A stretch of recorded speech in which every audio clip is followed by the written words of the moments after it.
dude is rocking a cassette player. Just relax. I'm sure there's a reasonable explanation. Leg warmers! Jerry curl! Excuse me, miss. What color is Michael Jackson? Black. Does anyone even want to remember what they were doing back in the 80s? Man, I destroy any picture of me from that decade. I just love picturing Cyrus with a mullet. Let's see. Mullet, Jerry curl, flat top. To be fair, I never had a mullet. I did have a mohawk, but then again, nowadays that kind of is the new mullet. So you had a fade too, right? Hey, somehow he's the only white guy with a high top fade. Dude, I did have frosted tips. I don't want to know nothing about your frosting and your tips. I used to have to use that sun in shit. You spray on your hair, go out in the sun, your hair turns kind of ugly orange. Yes. Come on, everybody knows you use the about married method, all right? What, I put my sperm in my hair? Yes, we were all us white people do that. It probably dripped down from the ceiling, to be fair. Is that what that was? And you know, co-host had that neon Tron look going back then. No, goddamn right. No, he was nothing but a bolt back then. Little wing nut. I was a little piece in that E.T. Atari game that people were still trying to figure out. You were how to play. a widget, but still wearing a Michael Jackson glove. Still using the same software. Hey, Commodore 64, baby. Commodore 64 rules. That's Texas Instruments is what that is. Trying to upgrade to a trash 80. Hey guys, quit insulting me. I used only the best Tandy. Yeah, your modified speak and spell, and we really regret the speak part. At the time, Sons of I bitches. thought that shit was awesome. I thought it was tits, that shit back then, right? Those old computers, you were like, this is awesome. But I wouldn't want to go back then, right now, knowing what I know now. Hell no. I'd be like, get on that big, what is this shit? Screw this. I'm going to go read a book or something. Oh, Well, no. you still like Thompson twins, dude. What are you talking about? Yeah, that's true. No, we Hey, man, the Thompson twins were badass. You shut your mouth. yeah. Simply red. Leon still got him on 8-track. How Thompson twins came out on 8-track, I don't know, but he's got the only one. But knowing what you know now, even if you want to go back and start over, it would just be so inconvenient. It would be. Oh, it would. It totally would. The only advantages would be things like if you could do the stuff they never let you do in time travel movies, like take advantage of what you do know now, like who wins what games, or, totally use sucker games on chicks who weren't sophisticated enough yet to know the games of the future. Well, plus now being a grown man, there's a lot of guys' asses I would kick. Yeah, but not if you were in the body you were in then. If you were just a scrawny, well, for you would have been like 60, but still. Leon, don't worry, you'd still lose. I mean, I'm just thinking, even if I went back and somebody told me, man, this is great. You can start all over again. You know what's going to happen. You can get rich. You can make the right decisions, get all kind of girls. I'm thinking, well, I won't have my iPhone though. The point that this movie is making is like, there are bad things today. There were bad things back then, and there will be bad shit in the future. Yeah. But there's no place like home. I mean, going back in time, it might seem like a good idea, but it really is not. And these guys in this movie, when they go out to just have a party and they get into a hot tub to drink and have a good time, they somehow end back in the 80s. And let me tell you something, even as a black man who would not want to go beyond past anything that is past the 80s. Yeah, you don't want to go past when Obama was elected. No, exactly. I don't want to go back to last week, but wait a minute. Look, when you're black, going back in time is not appealing at all. No, it's not. But even then, I look at the 80s and I was like, damn, that's an ugly decade. Well, it was a decade when you just could not draw enough attention to yourself. I mean, we came out of the 70s and it was all about like, hey, the 80s was a retread of the 60s with a lot of like, hey, it's all free expression and do whatever you feel and just go for it. And people went for it in a way that just was not attractive at all. It was the difference, though. It was like the 60s without compassion. Exactly. It was the me decade Yeah, it was the opposite. we decade. It was like, yeah, fuck it, man. I'm going to get mine now. It was the days I'm going to get of paid Reagan. and I'm going to snort a bunch of coke while I do it. Oh, yeah. And what could possibly go wrong? Yeah, it was like the 60s with more neon color. Yeah. And more hair gel. More fluorescent colors. Yeah, more fluorescent and colors. Kid and Play were kicking it on old school radio. boy. Hell yeah, they were knocking boots back when it meant something different. I tried to forget about that. But in this movie, the reason why I'm talking about the 80s so much, like we said, in this film, you got 4 guys. Well, actually 3 and one guy's nephew. These 4 guys are tired of their adult life. And they're having all kind of problems. They are thinking, man, I could have done things so much different. One guy's an alcoholic. One guy hates his job. One guy's wife is cheating on him. He can't take it. And one guy is just a 20-year-old nerd. But when they take this trip, and where are they going? They go back to their old ski lodge place. They used to always go hang out there. They could get laid, tons of ski bunnies. Lots of good memories from like skiing movies in the 80s, Yeah. essentially. Yeah, and they get there, and their memories are crushed when the town is just shut down. They're just like, wow, my memories are just dashed. But they do find this one hotel, and in that hotel, they find this magical hot tub where they get in there. When they start drinking all kind of crazy stuff and going to a whirlwind of a drunken stupor, they wake up back in the 80s. And it's so funny how they do it, because they start walking around and they just start noticing that everything is hot, green, pink, and yellow. Yeah. Yeah.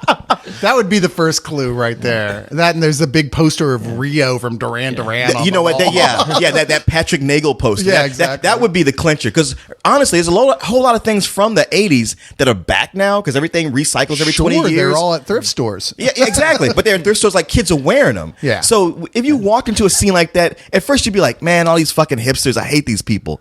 But slowly, you see that Patrick Nagel poster of Rio, you like, holy shit, I really am back in 1986. Yeah. Dawning realization of horror. Hey, if I would have saw that back in '86, I still would have said, "Holy shit! What the fuck are you doing with this poster?" Yeah, it was going back there was like walking into Carlisle's living room. he's the only one with that Rio poster. But no, I'd still rather go to the 80s. Yeah. But it is so funny because I like the way they just slowly discover that they are truly in the 80s, because it's like a horror movie. I mean, they're looking at all the neon colors, they're looking at all the videos on TV, and they just become really scared when they see one guy with a Walkman put a tape in. Cassette player. Got a cassette player. That dude's working a cassette player. Yeah. That was Craig. What was his name? Craig Robinson. Craig Robinson. He's like, man, he got a cassette player. He's like, no. He tries to run to the door. I know he was like that old black dude on those Three Stooges movies. Yeah. This decade show go crazy. Most people today would start screaming the moment they couldn't get any bars on their cell phone. Yeah.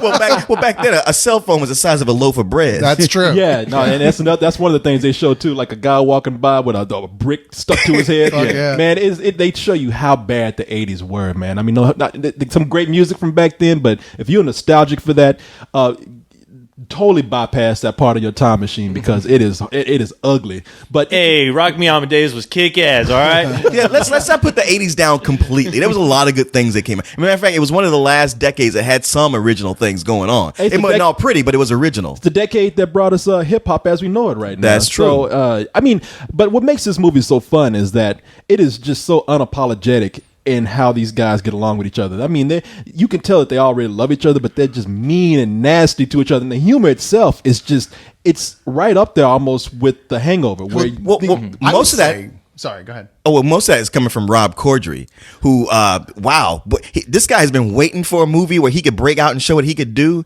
and he's had a bunch of stalled attempts. But this is his show, and he plays the big asshole in this movie. I mean, he's an asshole and a fuck up, and he almost carries this thing completely. Yeah. I think the strength here that we're seeing is not just Corddry, is the fact that these guys, you could tell they used to love each other. Right. Right. And it's that whole thing, like they have so much history, but they're all bitter. They're all disappointed as shit with life. And it's that whole feeling. And we've all thought about, man, what if I could do things differently? Man, there was that one. Wait, are you talking about the movie or us? Both. Okay. But that time you go back and you go, there was that one summer. I wonder what would have happened if I hadn't fucked it up. And this is that summer for these guys. That's that time that they didn't even realize that so many important things happened that summer. Of course, then you've got the wrench in the works, which is Chevy Chase, who shows up as sort of the god in the machine, the magical douchebag time machine repairman who says, don't change anything. Don't you change anything. Well, you know what? Chevy Chase should be the last person saying that. I know. He needs to go back and change a lot of shit. Should have changed some shit. Looks like you figured out you fried your timing crossover. Do you mind putting that down, sir, that coal shovel, before somebody gets hurt? Somebody call you? Whoever calls us.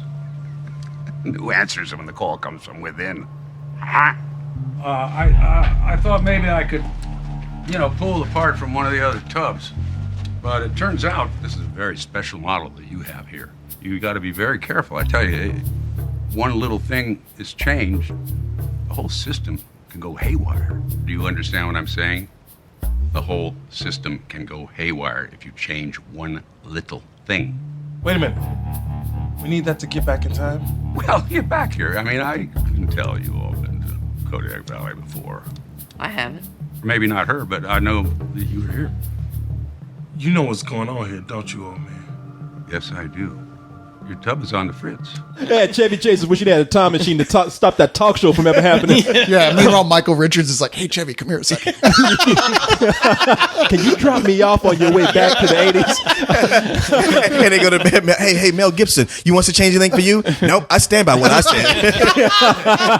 Yeah, they stopped by that time machine. Hey, Mel Gibson, you want to get in? Are you a Jew? I'm not getting anything if you are a Jew. It looks like a Jewish machine. Is that a golem you're driving? But man, you know something? I'm looking at this, and it's such a cool throwback to some of the stuff that I did like about the 80s. Like, I'm talking bad about the 80s, but I remember seeing movies like Hot Dog and movies like Better Off Dead, which John Cusack, who is produced on this movie, was in. They don't make they don't try to hide that they're doing a lot of nod back to the 80s. Well, like Crispin Glover, I mean, is from one of the best known time travel movies of all time, Back to the Future, comes here and almost plays sort of like a knockoff of Marty McFly. Is it? No, it wasn't Marty. What do you? Well, it's kind of Marty McFly's father. Yeah, George McFly. I mean, it's kind of that same idea, because it's like, what if you could go back and change things and make everything better? Type it, like, is one of the themes here, and yeah, that's the ultimate movie of that story. Yeah.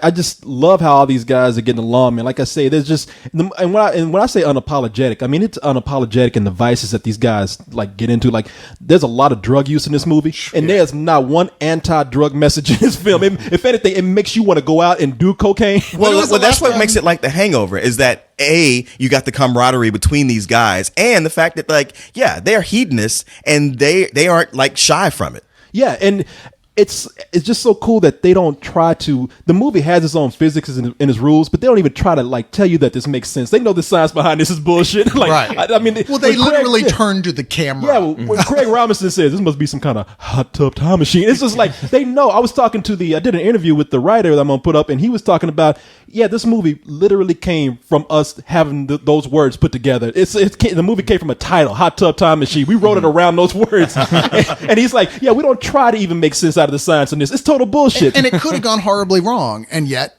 it totally doesn't. It partially because it doesn't take itself seriously. It doesn't ask the audience to take it seriously. It asked us to remember these type of movies, like the 80s films, like you said, like Hot Dog and stuff like that, and just fucking revel in it. And it would be one thing if it was just nostalgia, but it's not. It's fucking funny as shit on its own right. Just like there's so much stuff in here that in other movies I hate, like gross out jokes, but here they're funny. I mean, it does have some of the best puke jokes since the Cleveland show. Yeah, pretty much. It's co-host. What you think? Yeah, co-host, you've been over there quiet. Hey, for a change. What? Because I wasn't around in the 80s. I'm sorry, I can't relate to your old timing stories. But in your computer banks, surely there's some history files. I think there's some recycled parts that you were made of from the 80s. So it was back when MTV was good and they showed music videos. I can only wish. But what I loved about this film was the friendship of these guys seemed very real. As far as they were older, but they realized, you know what,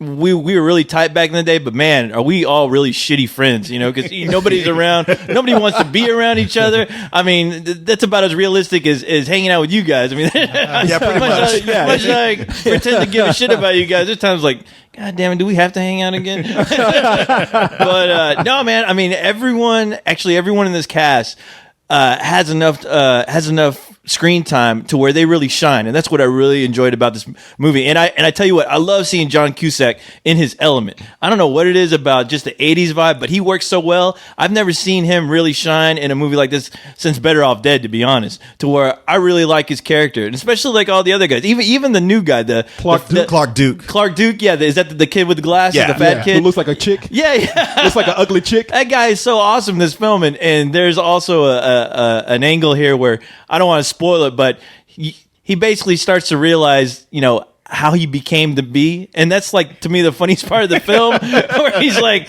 "Oh shit! Don't tell me that! Oh no!" Well, that's what's great about this film. is that you either have to go back and witness things that you don't like, or you have to repeat the things that you hated the most to get back to time. You know, and you know that ahead of time. And I love the way that it also again plays by its own physics. Like all these guys see each other for some reason as they are today, but when they look in the mirror, they're all like they are back then. Like Craig Robinson has like this big hot top ice cream cone fade. And you know, I love that this film in its own way pays homage to all those time traveling films of the 80s. I mean, if you think about Bill and Ted's Excellent Adventure with the time traveling phone booth, for crying out loud, and also, you know, the DeLorean, and how they take some elements from Back to the Future where, you know, somebody realizes, oh, you know what, I wasn't born, and they start to phase out, but they keep phasing back in. I mean, it makes sense to you watching this, to where the guys who wrote this did a really good job as far as paying attention to all those those goofy time traveling films. Yeah. But at the same time, writing these great characters that you can just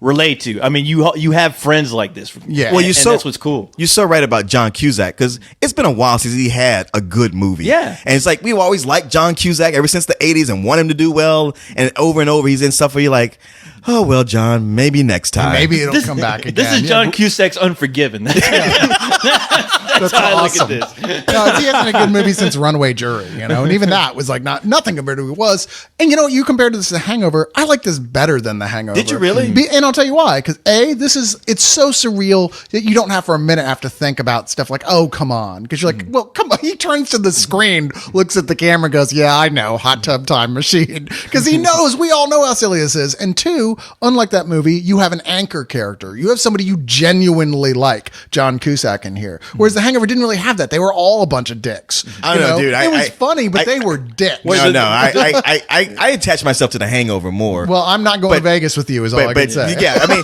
true. I've been through that a bunch of times. I just, you know, I mean, I could see, I think you see a bit of yourself in Cusack, and I think that's really important. I think it's a bigger sell in that way. I'm much more attached to the characters and their bonding in here than I was in The Hangover. You know, it's funny because you see this where John Cusack is the one who's the most, well, I guess he's not the most adult, but you attach yourself to him. But I totally saw you as Rob Corddry the whole time. Through this movie. Oh,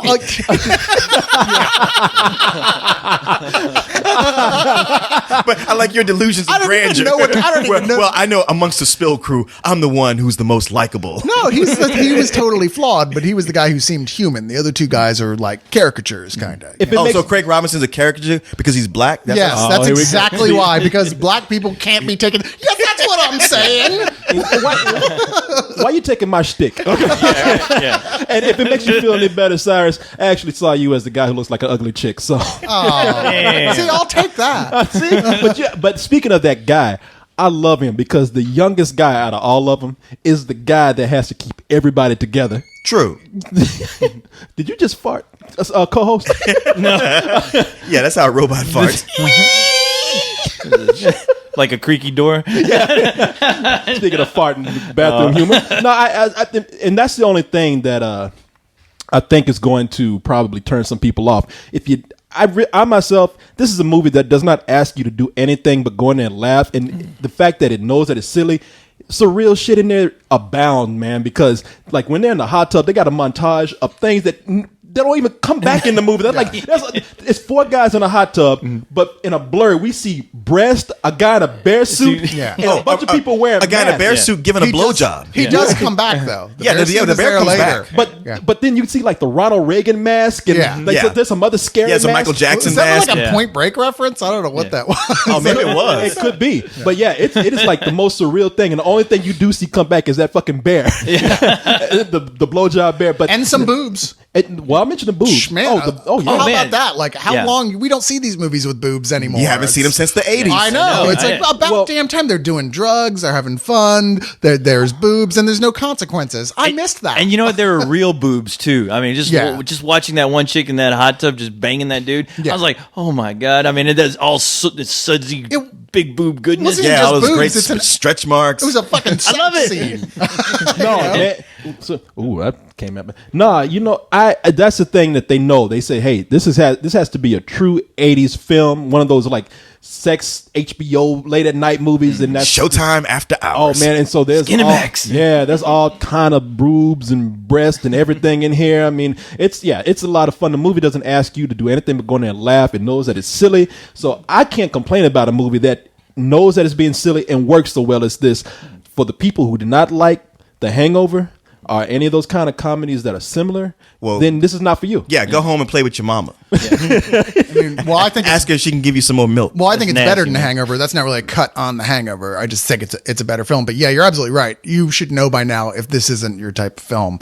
It's way over the edge. And if you're not one of those people who can go there, go rent like some Merchant Ivory film. Go read to some people in a serious nursing shit. home. Well, I guess you can tell what I'm saying here, man. I'm sorry with some friends who are all guys. We had a good time laughing. Yeah. This is full price. Oh, I thought you were going to say, I'm giving it a matinee. I know. I was waiting. I give it a rental. I was at that point where I'm hanging on his every word, waiting for him to say, however.